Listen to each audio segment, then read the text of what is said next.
Lawrence Bishnoi के नाम ने तो पहले ही पूरे देश में गदर मचाया हुआ है। जहां कहीं देखो यही सुनने में आता है कि लॉरेंस के नाम पर किसी ने फोन किया, धमका दिया, किसी ने मैसेज किया, धमका दिया। कहीं लॉरेंस का कोई आदमी निकला, कोई खुद को लॉरेंस का आदमी बताने लगा। लेकिन अब मामला इंटरनेशनल हो चुका है और इस चर्चा में एक नाम और जुड़ गया है और वो नाम है लॉरेंस बिश्नोई के भाई अनमोल बिश्नोई का, जो अमेरिका के कैलिफोर्निया में पकड़ा गया है। इसे लॉरेंस गैंग के लिए बहुत बड़ा झटका भी माना जा रहा है, क्योंकि जेल में लॉरेंस बिश्नोई के गैंग की पूरी कमान एक तरह से अनमोल बिश्नोई ही संभाल रहा था। आज पाठशाला में अनमोल बिश्नोई की पूरी क्राइम कुंडली और उसके अमेरिका में पकड़े जाने की इनसाइड स्टोरी बताओ। साथ ही यह भी बता अलग अलग थ्योरीज चल रही। पहली थ्योरी, मुंबई पुलिस के अधिकारियों ने अमेरिका में अनमोल बिश्नोई की लोकेशन को कैलिफोर्निया में ट्रैक किया और इसके बाद मुंबई पुलिस ने अमेरिकी प्रशासन से लोकेशन वाली जगह पर नजर रखने की अपील की।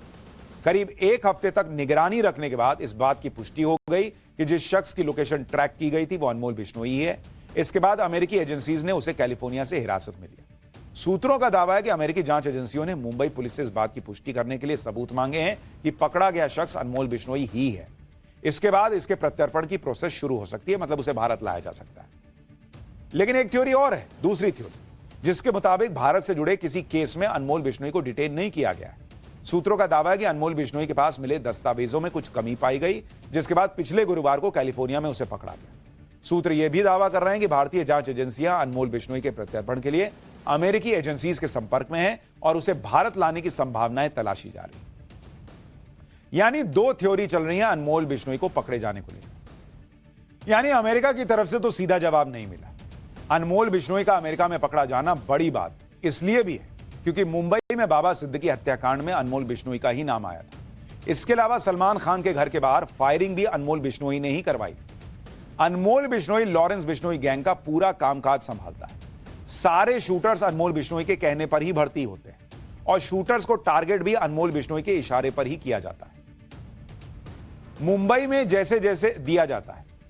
जैसे जैसे बाबा सिद्दीकी हत्याकांड की जांच आगे बढ़ रही है, वैसे वैसे लॉरेंस गैंग और अनमोल बिश्नोई पर बड़े बड़े खुलासे भी हो रहे हैं।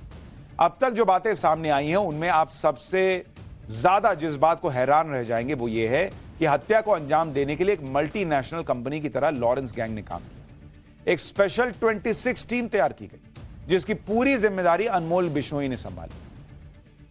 अमेरिका में बैठे बैठे अनमोल बिश्नोई ने कई महीनों की मशक्कत के बाद 26 स्पेशल शूटर्स की टीम तैयार की। इस टीम में भर्ती करने के लिए बाकायदा शूटर्स के ऑनलाइन इंटरव्यू हुए। इस टीम में पंजाब, यूपी, राजस्थान, महाराष्ट्र और हरियाणा से शूटर्स भर्ती किए। अनमोल बिश्नोई ने महाराष्ट्र में शूटर्स का इंतजाम किया। गोल्डी बराड़ ने पंजाब में, रोहित गोदारा ने यूपी, राजस्थान और हरियाणा में शूटर्स अरेंज किए। इंटरव्यू हुआ भाई इन लोगों का और उसके बाद स्पेशल 26 में महाराष्ट्र से 14, पंजाब से 4, यूपी से 6, राजस्थान से 1 और हरियाणा से 1 शूटर भर्ती किया गया। शूटर्स को फंडिंग का पूरा जिम्मा अनमोल बिश्नोई ने संभाला, जिसमें शूटर्स के रुकने, खाने पीने और ट्रैवल का खर्च शामिल था। इसके लिए करीब 1 करोड़ रुपए का बजट रखा गया। इसके साथ ही शूटर्स तक हथियार पहुंचाने की जिम्मेदारी भी अनमोल बिश्नोई ने ही संभाली। साथ ही सेलेक्ट किए गए शूटर्स को अनमोल बिश्नोई ने सिग्नल ऐप पर बाबा सिद्दीकी की फोटो और डिटेल भेजी। सूत्रों का दावा है कि हत्याकांड को अंजाम देने से पहले शूटर्स ने सितंबर में महाराष्ट्र के रायगढ़ में फायरिंग की प्रैक्टिस तक की। बाबा सिद्दीकी हत्याकांड में अब तक 20 से ज्यादा आरोपी गिरफ्तार किए जा चुके हैं, जिनसे पूछताछ में इस हत्याकांड से जुड़े बड़े खुलासे हो रहे हैं और धीरे धीरे यह साफ होता जा रहा है कि अनमोल बिश्नोई ही बाबा सिद्दीकी हत्याकांड का मास्टरमाइंड है। अनमोल बिश्नोई को जेल में बंद अपने भाई लॉरेंस बिश्नोई का राइट हैंड माना जाता है। लॉरेंस बिश्नोई ने करीब 12 साल से वो जेल में बंद है। ऐसे में माना जाता है कि गैंग की असली कमान अनमोल बिश्नोई ही संभालता है, लेकिन उसने खुद को गैंग में हमेशा नंबर 2 पर रखा है। इसलिए गैंग के लोग लॉरेंस बिश्नोई को गुरुजी और अनमोल बिश्नोई को छोटे गुरुजी या छोटा डॉन कहते हैं। वैसे तो अनमोल बिश्नोई एनआईए के 2 मामलों समेत 17 मामलों में वांटेड है। उसका नाम एनआईए की मोस्ट वांटेड की लिस्ट में भी है और उसकी गिरफ्तारी पर 10 लाख रुपए का इनाम है। लेकिन जिन बड़े मामलों की वजह से अनमोल बिश्नोई सुर्खियों में आया, उनकी अगर बात करें तो पहला नाम तो बाबा सिद्दीकी हत्याकांड ही है। पिछले महीने 12 अक्टूबर को मुंबई में बाबा सिद्दीकी का मर्डर हुआ था। 3 गोलियां उन्हें मारी गई थी और हमले में जो शूटर शामिल थे वो सभी अनमोल बिश्नोई के संपर्क में थे। हत्या से पहले सोशल मीडिया पर बातचीत सभी की हुई थी और आपस में बातचीत सिग्नल ऐप के जरिए हुई। ये सब खुलासा मामले में पकड़े गए आरोपियों से मुंबई पुलिस की पूछताछ में हुआ। दूसरा बड़ा मामला सलमान खान के घर पर फायरिंग का है। यह भी सीधे अनमोल बिश्नोई से जुड़ा है। इसी साल 14 अप्रैल को सलमान के घर पर फायरिंग हुई थी। मुंबई में गैलेक्सी अपार्टमेंट के बाहर फायरिंग हुई, जिसमें अनमोल बिश्नोई का नाम सामने आया। तीसरा बड़ा मामला सिद्धू मूसेवाला मर्डर का है। 29 मई 2022 को सिंगर मूसेवाला की सरेआम बीच सड़क पर हत्या हुई थी। आरोप लगा कि लॉरेंस बिश्नोई के इशारे पर अनमोल बिश्नोई और गोल्डी बराड़ ने इस हत्याकांड को अंजाम दिया।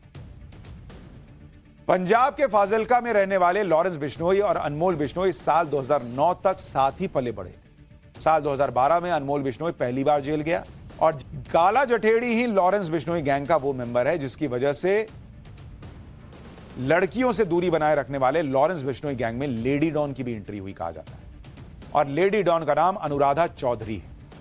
लेडी डॉन अनुराधा चौधरी ने इसी साल मार्च में जेल में बंद गैंगस्टर काला जठेड़ी से शादी की, जिसके लिए उसने अनुराधा चौधरी ने कोर्ट से परमिशन ली और फिर काला जठेड़ी बीसीए और एमबीए की डिग्री है। साल 2006 में अनुराधा की मुलाकात सीकर के दीपक मिंज से हुई और 2007 में दोनों ने शादी कर ली। अनुराधा ने अपने पति के साथ मिलकर शेयर ट्रेडिंग का काम शुरू किया।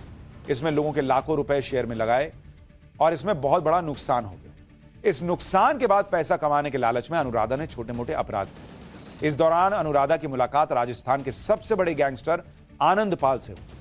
आनंद पाल के संपर्क में आने के बाद अनुराधा और उसके पति में रिश्ते खराब होने लगे। 2013 में दोनों अलग हो गए। 2017 में पुलिस के हाथों आनंद पाल का एनकाउंटर हो गया, जिसके बाद अनुराधा को भी पुलिस ने गिरफ्तार किया। जेल से छूटने के बाद अनुराधा दिल्ली में रहने लगी। 2018 में वो लॉरेंस गैंग के संपर्क में आई, जिसके बाद उसकी मुलाकात काला जठेड़ी से हुई। हालांकि सीधे तौर पर लेडी डॉन अनुराधा चौधरी का नाम लॉरेंस बिश्नोई गैंग से जुड़ी किसी वारदात में नहीं आया है, इसलिए फिलहाल वो जमानत पर जेल से बाहर है और गैंगस्टर काला जठेड़ी के परिवार के साथ रह रही है।